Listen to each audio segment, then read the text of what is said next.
سلام.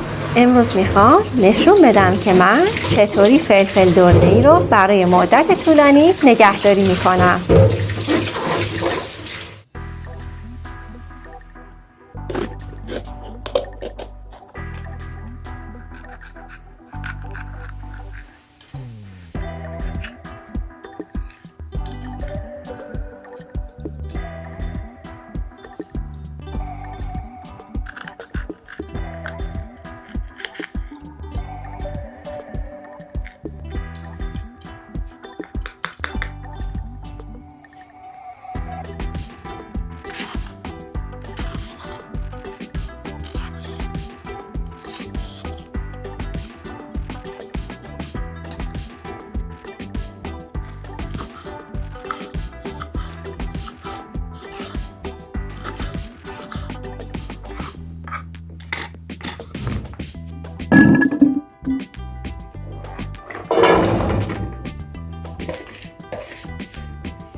بعد از اینکه ظرف کاملا داغ شد به مدت 2 دقیقه هر از گاهی زیر و رو میکنم.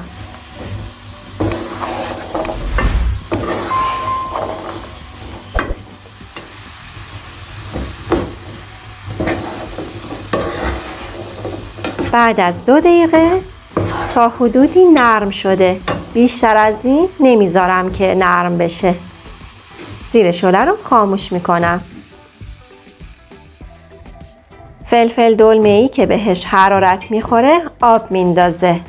میریزم توی آبکش که هم آب فلفل ها رد بشه و هم کاملا سرد بشه.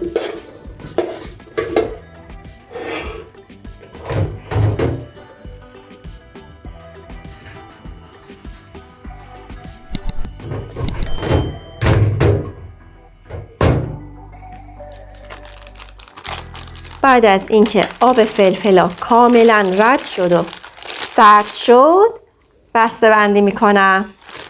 هیچ وقت فلفل دلمه‌ای رو به صورت خام فریز نمی کنم، چون اگر خام فریز بشه بعد از یخزدایی موقع پختن حالت لاستیکی پیدا میکنه.